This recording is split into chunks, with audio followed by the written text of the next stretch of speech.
to rising. No instruction, no introduction, just the sound of a gate closing and then nothing. Adeze stood in the middle of a kitchen that smelled of old pepper and something she could not name, waiting for someone to tell her where things were kept, where she was allowed to sit, whether she was allowed to sit at all. Mama Chidi appeared in the doorway at 7, fully dressed, composed. She looked at Days, up and down the way a market woman assesses a piece of cloth she has no intention of buying, noting every thread, every weakness, and then she pointed at a mat rolled against the far wall. That is where you will sleep until I know what kind of woman you are. Not the bedroom, not even a proper room, a kitchen mat, rolled out each night on cold concrete, 3 feet from the gas cooker, while Mama Chidi's adult children slept on foam mattresses upstairs. Adaise said nothing. She unrolled the mat that first night with steady hands, lay down in her wedding week clothes, and stared at the ceiling until her eyes adjusted to the dark. Temporary, she told herself. That was the first lie she told herself. It would not be the last. Weeks folded into months. The rules arrived gradually, the way a tide comes in. You do not notice how wet you are until the water is at your chest. Adeze cooked every meal. She woke before anyone else and slept after everyone. She washed. She swept. She carried water when the compound pump ran slow. Every act of service, every early morning, every night on that mat was met with the same expression from Mama Chidi expectation, as though Adese's sacrifice was simply the natural order of things, as though her effort was not something to be noticed, but something to be consumed without comment, without ceremony, without acknowledgement. Chidi came home in the evenings, ate the food she had cooked, and sat with his mother in the parlor while Adeyeze washed the plates alone. Sometimes she would hear them laughing at something on the television, a light, easy sound, the sound of people who had decided, without discussion, that a woman's suffering in the next room was not their concern. Prayer carried her through those early months. Folded small on that kitchen mat, she whispered into the dark the way her mother had taught her. Not begging, just talking. The way you speak to someone you trust even when they have gone still. With the particular stubbornness of a woman who has no other choice, she believed her endurance would eventually be seen, that it would count for something, that the people consuming her sacrifice would one day feel its weight. She did not yet understand that some people look directly at your sacrifice and feel nothing but contempt. She did not yet understand that some people look directly at your sacrifice and feel nothing but contempt. Understanding would come. It always does. The cruelest teacher in the world is not a person. It is time, moving slowly, refusing to skip the painful parts. 14 months into the marriage, Mama Chidi fell sick, not the theatrical kind of sick that announces itself loudly, and then retreats by morning. This was a grinding illness, the kind that settles into the body like an uninvited tenant and begins rearranging the furniture.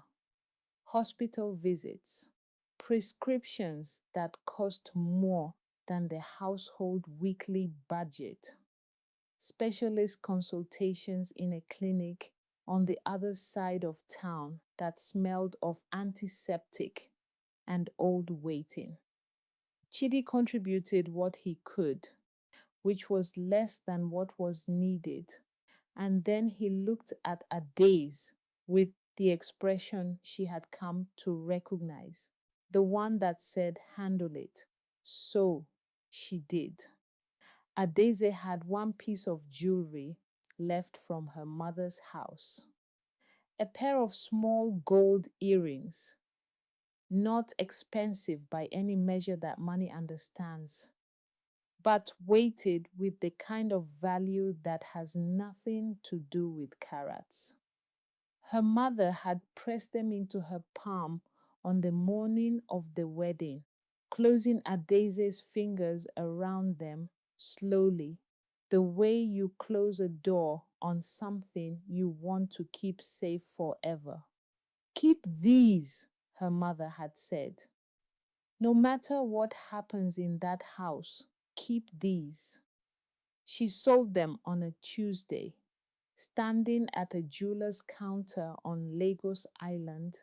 She watched a man she did not know hold her mother's earrings under a thin white light, turning them slowly, assessing their worth in a language of grams and purities that felt like violence. He offered her a number. She accepted without negotiating because her hands were already shaking and she needed to leave before the tears came. Outside on the street, the city moved at its usual indifferent speed.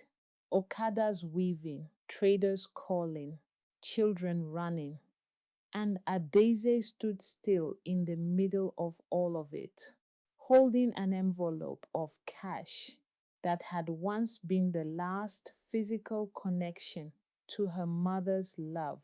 Back home, she paid the hospital bill, nursed Mama Chidi through 3 weeks of fever and difficult nights, changing dressings, preparing the soft foods the doctor prescribed, sitting in hard plastic chairs at the clinic for hours without complaint. When Mama Chidi recovered, she looked at Adaeze from her sick bed with clear, rested eyes. No thank you came, not one word. Chidi knew about the earrings. Adaeze had told him the night before she sold them. Sitting beside him on the edge of the bed, a bed Mama Chidi had finally permitted after 6 months of the kitchen mat. He had listened, nodded once, then turned over and gone to sleep. By morning, he had left for work without mentioning it again. And Adaeze understood, with a clarity that settled in her chest like cold water, that her sacrifice had simply been filed somewhere inside him under the category of things women do. That was the season she started frying yam, not out of passion, not because she had always dreamed of a roadside stall or the particular freedom of open air and hot oil. She started because Mama Chidi had removed her from the household budget without announcement, no explanation. Simply the day Adaeze reached for the housekeeping money in the kitchen drawer and found it empty. When she raised it with Chidi that evening, he said he would sort it out. 3 weeks passed. The drawer stayed empty. Whatever remained of Adae's own savings, the small amount brought from her mother's house had already gone into hospital bills and the 100 invisible costs of keeping a household running on goodwill alone.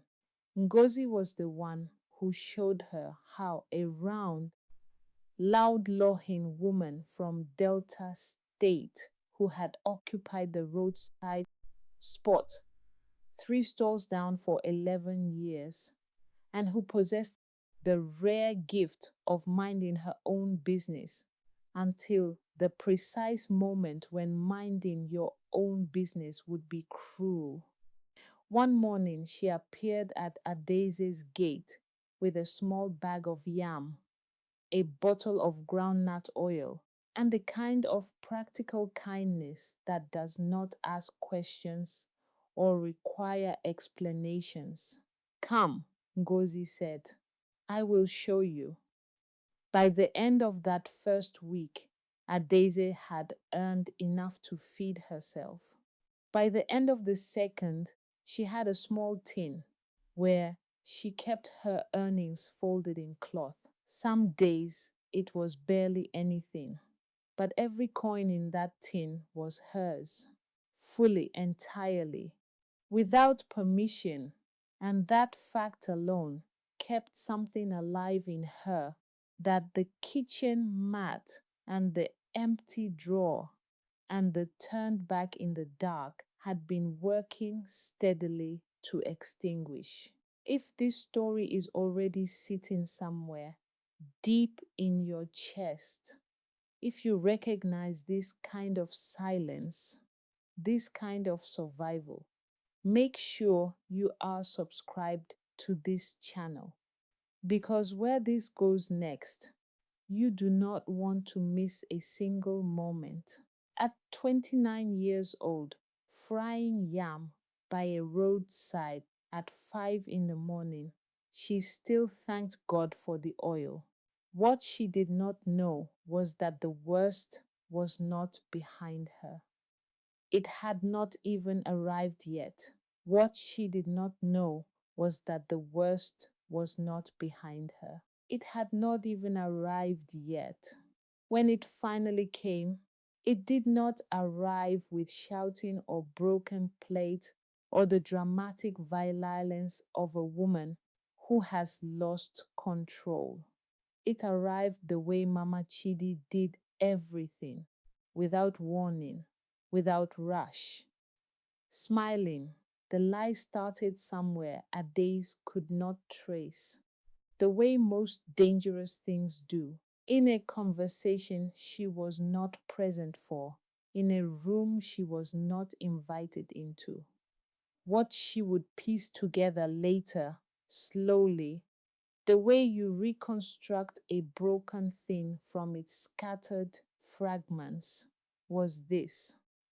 Mama Chidi had begun telling people that Adese's background was not what she had claimed, that the seamstress mother in Enugu, the small, careful home, the fabric scraps turned into school uniforms, none of it was real. That Adese had arrived in their family under false pretenses, hiding something, concealing an origin too shameful to speak aloud.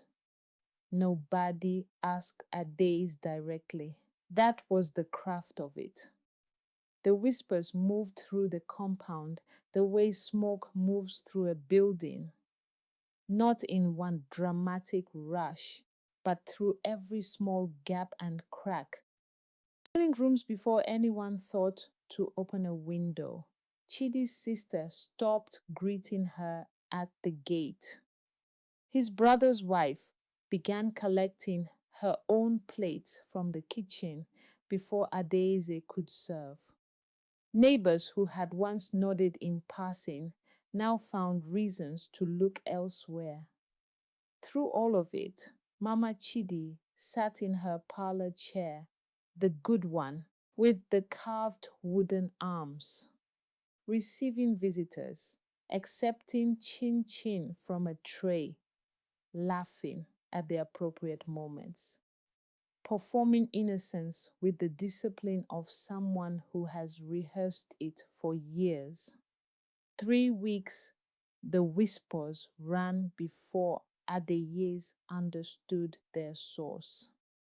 On a Sunday evening, she went to Chidi, sitting across from him at the kitchen table, with her hands folded and her voice steady, laying out what she had been hearing, what people were saying, what his own family members were repeating about her origins, her mother, her name.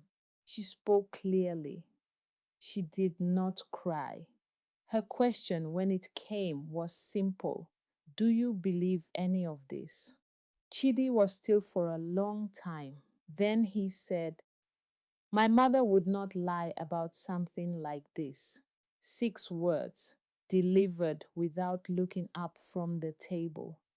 In those 6 words, 5 years of cooking and cleaning and nursing and selling and sacrificing and sleeping on a kitchen mat and standing at a jeweler's counter with shaking hands. All of it was weighed, assessed, and found to matter less than his mother's word. Adaze sat with that for 3 days.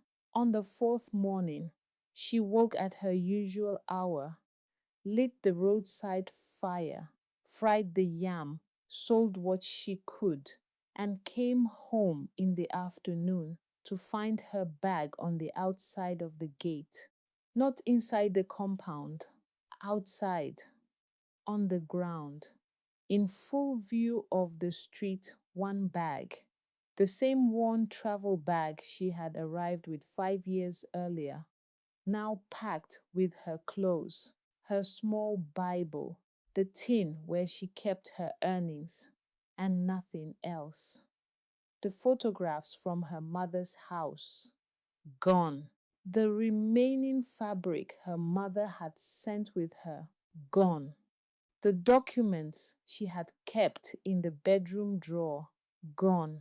Everything that could have proved who she was and where she came from had been left inside her. Whether that was careless or calculated, Adaeze would never know for certain. Deep inside, though, she suspected Chidi was not at the gate. He was inside. She could see the parlor light through the compound window, warm and yellow, and completely undisturbed, as though nothing of consequence was happening 3 meters away on the other side of a wall. She knocked once, then again, then a third time, not frantically, not desperately, but with the careful, measured knock of a woman who still believes, against mounting evidence, that the people inside owe her, at minimum, the dignity of a response. The gate did not open. What opened instead was the small side window of the parlor. Mama Chidi appeared in it, not leaning out, not raising her voice, simply framing herself in the window, the way a person frames themselves in a portrait they have commissioned. She looked at Adaeze standing at the gate with her one bag and her roadside smoke clothes and her steady eyes. She smiled. One motion and it was done. Curtain drawn, light undisturbed, the parlor continuing exactly as before. Warm, yellow, utterly indifferent, as though a days had been edited out of every room in that house long before this afternoon. Neighbors had watched from behind curtains. One or two had cracked their doors open at the sound of knocking and then pulled them shut again when they understood what they were witnessing. Nobody came out. Nobody called her name. The street performed the particular silence of people who have decided that another woman's humiliation is not their emergency. A daisy stood at that gate for a long time, long enough for the neighbors to go back inside, long enough for the shame to settle like dust on her skin. And then she did the only thing left to do. She walked. She walked until the road ran out of familiar things. Past the compound walls she had scrubbed with her own hands. Past the junction where she bought tomatoes every Saturday morning, the woman there still arranging her produce in small, careful pyramids without looking up. Past the church where she and Chidi had attended Christmas service 2 years running, sitting in the third pew from the front because Mama Gigi preferred the front but would not sit beside a woman she considered beneath her family's dignity. Past all of it, every ordinary landmark of a life she had built from someone else's leftovers until the street gave way to the main road, and the main road gave way to the market, and the market was the only place left that still recognized her face without judgment.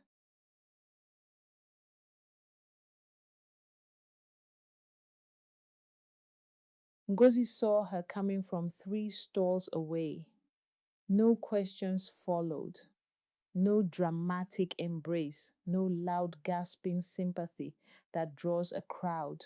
She simply moved her extra crates to one side, spread a piece of old wrapper on the ground behind the table, and said, "Sit down first, then talk or don't talk. Either way, sit." That night, Adaeze slept in the market stall, concrete beneath her, the wrapper between her skin and the ground. Her one bag pressed against her back like a second spine. Above her, the market's rusted zinc roof ticked and expanded in the night heat, the way metal does when the day finally lets go. Around her, the sounds of a market settling into darkness, distant generators, a radio to rose over playing something slow and churchy, the occasional bark of a dog from somewhere past the gate.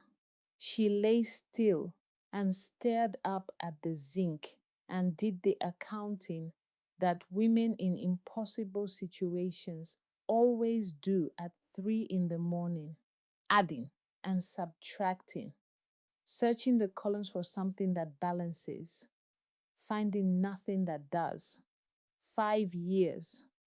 Gone. Her mother's earrings. Gone. Her documents, her photographs, the fabric packed so carefully into the bottom of that travel bag. All of it sitting somewhere inside a house she could no longer enter, held by a woman who had never once considered her human enough to warrant basic courtesy. What remained was this: a tin of folded earnings, a small Bible with a cracked spine, a borrowed piece of wrapper on concrete.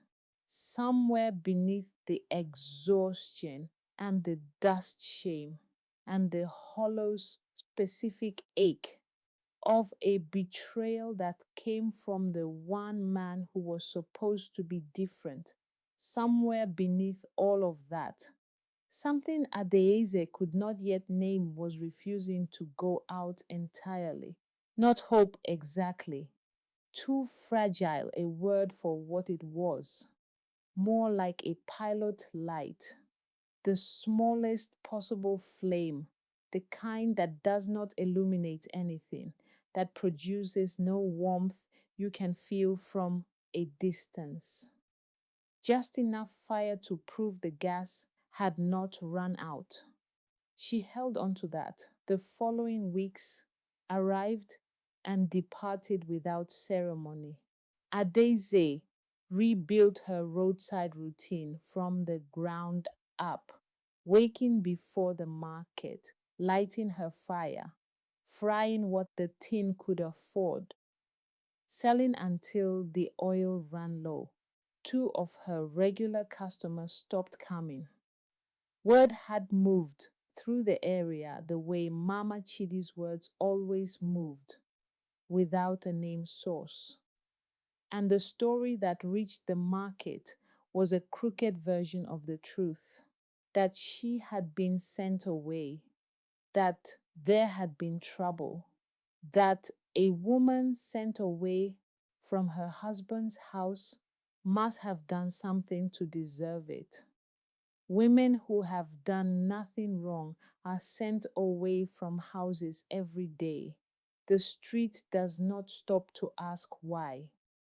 Adaze lost those two customers and felt each loss like a small additional wound opening on top of a larger one that had not closed. She kept her expression still at the stall because the roadside does not reward visible grief. It rewards consistency, presence, the daily performance of being fine until fine becomes something approaching real. She fried the yam. She made change. Said good morning to the people who said it back and swallowed the mornings when nobody did. One evening, after the stall was packed and Ngozi had gone home to her family and the market had emptied to its skeleton crew of night traders, Ade sat behind her table and wrote a letter to her mother. Slowly she wrote it, the way you write something composed in your head for a long time, but kept finding reasons not to commit to paper. She described the kitchen mat, the empty drawer, the jeweler's thin white light, and the envelope of cash that used to be two gold earrings. The bag on the outside of the gate. Chidi's 6 words delivered to a table. Everything went down on paper with the relief of finally putting weight somewhere outside your own body. Then she folded it. Read it once more. Sending it was impossible. She could not place that much concentrated shame into an envelope addressed to the woman who had sold her sewing machines to help pay for a wedding. Her mother's hands had been soft. Her mother's faith had been hard. And all of this felt like proof that the faith had been misplaced, which was the one thing Adaeze could not bear to deliver to her mother's door. So the letter burned over the flame of her own cooking fire. She watched the paper become nothing and breathed in the smoke of her own story and told herself she would be fine.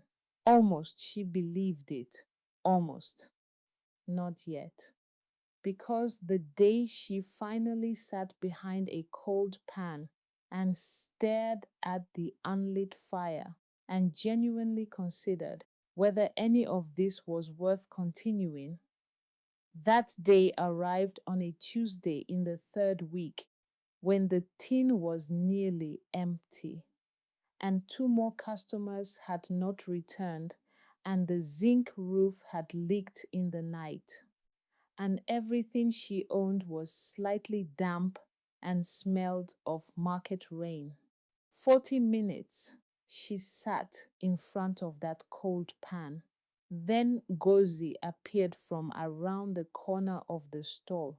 carrying a small bottle of groundnut oil in one hand and a heel of bread wrapped in newspaper in the other, moving with the unhurried certainty of a woman who has already decided her friend will not give up today.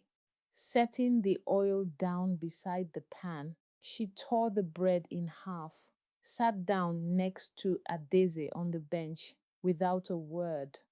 They ate in silence. Something in that silence, not the cold grief silence of the zinc roof, not the indifferent silence of the street, not the devastating 6 word silence of a husband who chose his mother's lie over 5 years of her life. Something in Gozi's silence was entirely different. It was the silence of someone's staying, of someone who had looked at all the reasons to leave and selected deliberately the option of remaining. Adeyes lit the fire after they finished the bread. She did not know that same fire was about to guide someone straight to her. She did not know that same fire was about to guide someone straight to her. Thursday morning arrived like every other morning. No particular quality of light, no shift in the air. Nothing to announce that the ordinary was about to be permanently interrupted. The market woke at its usual pace. Generators coughing to life, traders arranging, calling, negotiating, hot oil and wood smoke moving through the rows the way it always did, low and familiar. The scent of survival dressed as a routine. Adaze was turning yam in the pan when she noticed his shoes first. Not because she was looking at shoes, because everything else about the market at that hour was worn and practical and colored by daily use. And these shoes, dark leather, carefully maintained, the kind resoled at least once by someone who knows their value, belonged to a different world entirely. Her gaze moved upward slowly. The man was older, 60s perhaps, silver at his temples, and the kind of stillness in his posture that does not come from idleness, but from a long professional habit of waiting without visible impatience. A dark coat, despite the morning heat, the kind with deep interior pockets. And he was not looking at the yam. He was looking at her face with an expression she could not immediately name. Not desire, not pity, something far more focused than either, recognition. "Excuse me," he said. His English was precise, unhurried. The cadence of someone who has learned that measured speech carries more weight than raised volume. "I am looking for a young woman." Her mother's name was Kioma from Enugu. Her daughter would be in her late 20s or early 30s now. He paused. "The daughter's name is Adeze." The yam turned in the pan, setting the wooden spatula down slowly, the way you set something down when your hands have stopped trusting themselves. She kept her eyes on the man. His eyes stayed on hers. In the space between them, something ancient and unresolved shifted its weight, the way a building shifts before it settles, not collapsing, rearranging.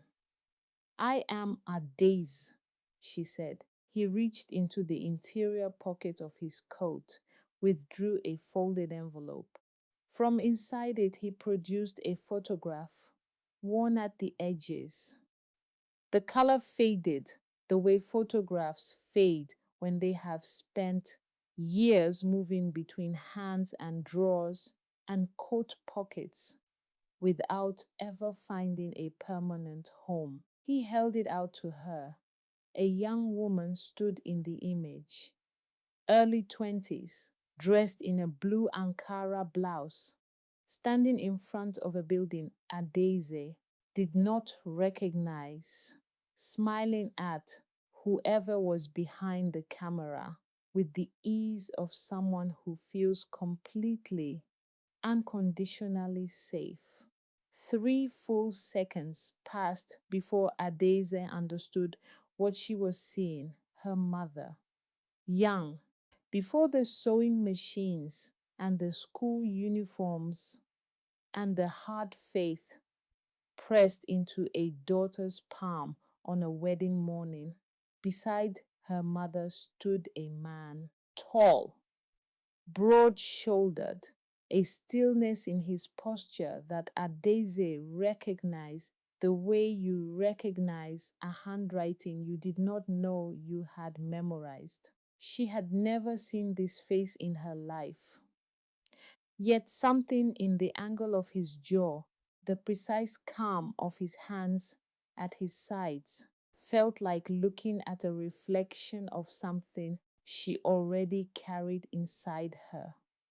My name is Mr. Okonkwo, the man said, his voice unhurried. I am a solicitor.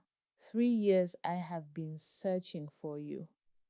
He paused, allowing the weight of what came next to find its proper position. Your biological father passed away 14 months ago. His name was Emmanuel Adeyemi.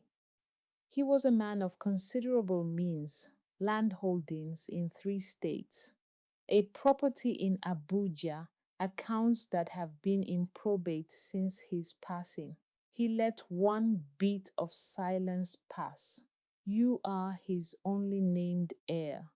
The market continued around her, entirely indifferent to the fact that the whole architecture of Adese's life was being reconstructed at a roadside yam stall on a Thursday morning. Somewhere 2 rows over a woman argued cheerfully about the price of stockfish. A child ran past the stall entrance laughing at something only children can see. The oil in the pan had begun to cool. She picked up the photograph again, looked at her mother's young face, then at the man beside her, then back at Mr. Okonkwo, standing across the table with his careful shoes and his deep coat pockets, and his 3 years of searching finally arrived at their destination. Why did he not find me himself? Her voice held steady. She needed it to. Mr. Okonkwo met her eyes without flinching. He tried. For many years he tried. Your mother had moved. The address he had was no longer current. When he became ill, he instructed me to continue the search, regardless of how long it took. A brief glance at the stall, the pan, the fire, the worn tin on the corner of the table, then back to her face. He wanted you to know he never stopped looking. That sentence moved through Adese's chest the way the first rain moves through dry ground, not with drama, not with the violence of a flood, with the slow, deep penetration of water, finding every crack and filling it, changing the composition of the earth it enters so completely that nothing grows the same way afterwards. The full detail of how he had found her emerged later that afternoon, sitting across from Mr. Okonkwo in his air-conditioned office. Documents spread across a wide mahogany desk, the story assembling itself from folders that had taken 3 years to compile. Mr. Okonkwo had located her because of the rumor, Mama Chidi's rumor, the whispered, carefully circulated lie that Adeze was not who she claimed, that her background was fabricated, that something hidden in her origins was too shameful to name.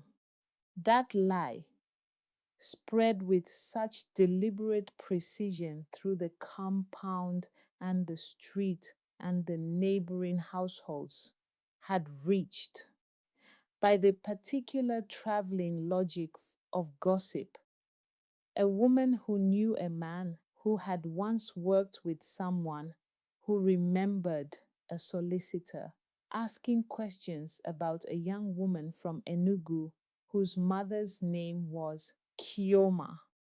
The very lie designed to erase her had carried her name further than silence ever could have. Mama Chidi had tried to bury Adezi's origins.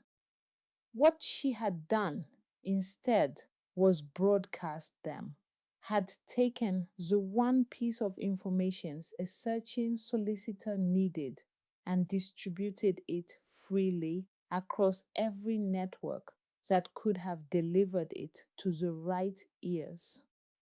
The weapon aimed at her identity had become the map that led her inheritance directly to her door.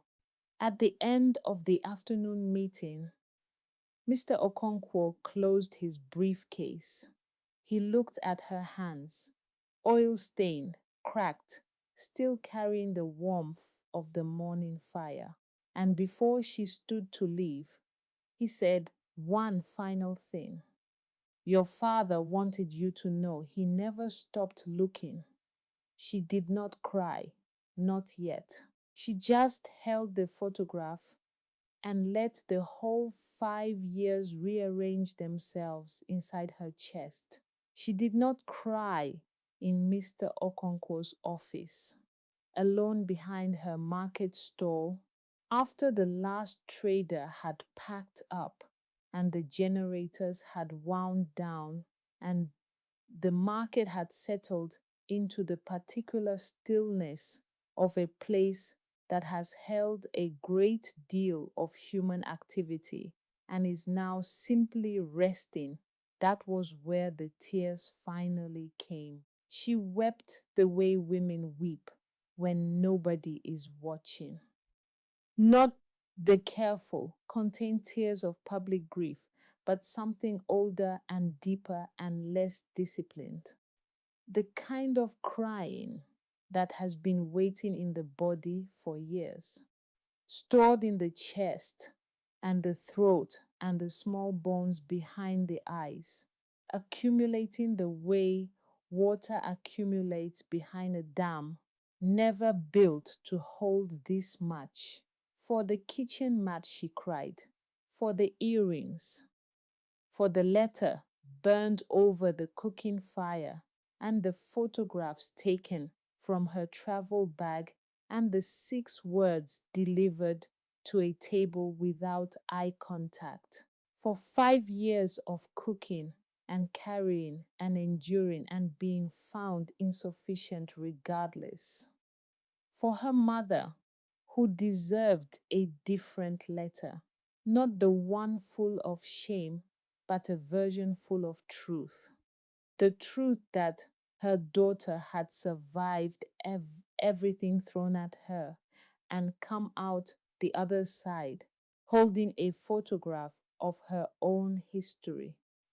When there were no tears left, she washed her face with water from the stall's small jerry can, straightened her wrapper, and sat in stillness a while longer. Then she made a decision. Going back to that compound held no purpose. Not to retrieve the documents. Mr. Okonkwo's office had resources for that. Not to confront Mama Chidi, the truth had already done that work more efficiently than any confrontation could. Not to ask Chidi for an explanation. Some questions, once you have truly accepted their answer, no longer require the other person to speak.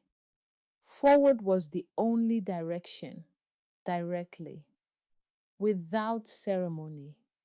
The way she had moved through every difficult morning for 5 years, except that this time the road ahead carried light. Legal processes take time. Mr. Okonkwo had explained this with the gentle precision of a man who has delivered life-changing information before and understands that clarity is a form of kindness. Probate, verification, documentation that would need to be gathered, some of it reconstructed, weeks, possibly months. The outcome, however, was not in question. Emmanuel Adeyemi's will was explicit, legally sound, and named his daughter by her full name and her mother's full name with a specificity that no one could reasonably contest. Adeze had a father she had never met. That father had left her land in 3 states, a property in Abuja, and a sum of money that rearranged every future she had ever imagined for herself into something she did not yet have vocabulary to describe. During those weeks of waiting, she kept the stall running, not because she had to. Mr. Okonkwo had made a modest advance available for immediate living expenses, enough to move her from the market floor to a small clean room in a nearby guest house. She kept the stall because it had kept her in the deepest sense of that word. And she was not the kind of woman who abandons the thing that carried her simply because she no longer needs carrying. Every morning she lit the fire. Every morning she turned the yam. Every morning Ngozi arrived from 3 stalls down, and they worked side by side in the companionable ease of two women who have already said everything important and no longer need to fill the air to prove it. Truth travels faster than the people it concerns. She never made a single announcement, never returned to the compound, never sent a message, never arranged a meeting. The street has its own communication system, older and more efficient than anything built on wires. And within 3 weeks of Mr. Okonkwo's first visit to the stall, the information had moved through every relevant channel. The seamstress mother's daughter, the woman put outside the gate with one bag, the woman who had sold her gold earrings to pay a hospital bill for the very woman who would later destroy her. That woman was the sole heir of Emmanuel Adeyemi. Chidi heard it from a colleague at work. He sat with it for 2 days before calling Mr. Okonkwo's office, asking with a carefully constructed casualness that fooled nobody whether there was anything he could assist with regarding his wife's affairs. Mr. Okonkwo informed him with equal and opposite calm that his client was managing her affairs entirely without assistance and that any further contact should be directed through the appropriate legal channels. Chidi did not call again. Mama Chidi heard it differently. Word reached her the same way her lie had traveled through the compound network, through neighboring households, through the mouths of the same people who had watched Adeze standing at the gate with her one bag and chosen to close their doors. The network that carried the poison now carried the antidote, and there was nothing she could do to intercept it, reframe it, or soften its edges. Truth, once it starts moving, does not stop to ask permission.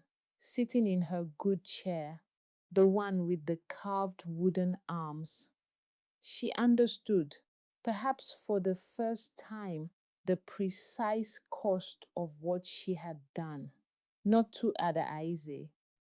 Mama Chidi would never fully reckon with what she had done to Adaize, but to her son, to the inheritance he had thrown away with 6 words delivered to a table, to the future he had forfeited by choosing a calculated lie over 5 years of a woman's irreplaceable sacrifice.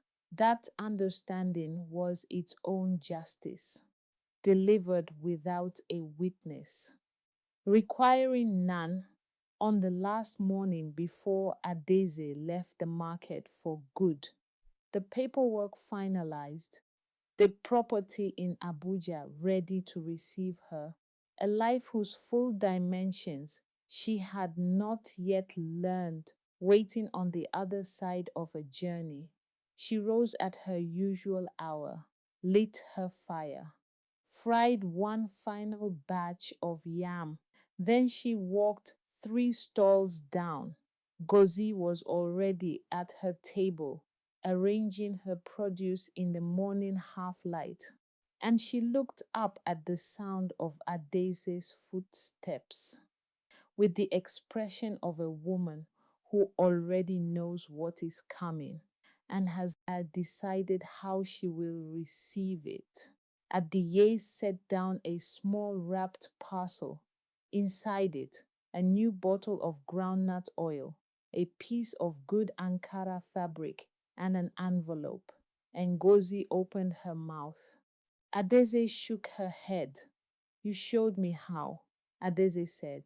That morning, when you came to my gate with a bag of yam and didn't ask questions, you showed me that surviving with dignity was still surviving. She paused, looking at this woman, round, loud lawing, 11 years at the same roadside spot, possessing the rare gift of knowing precisely when another person needs you to simply stay, and felt something close the circle.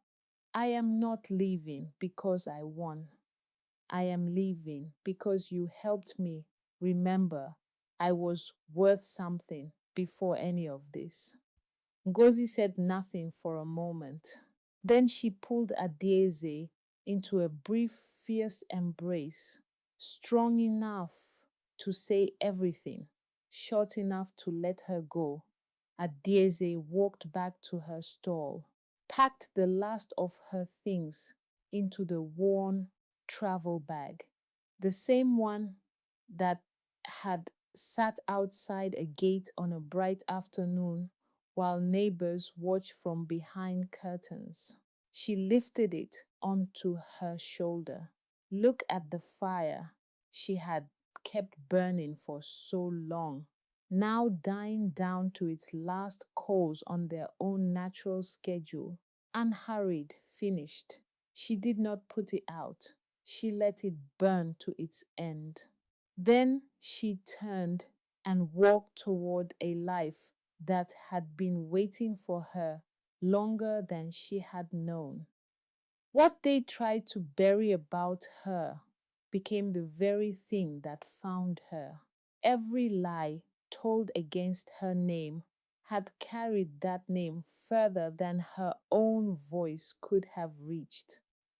The roadside had not been her punishment.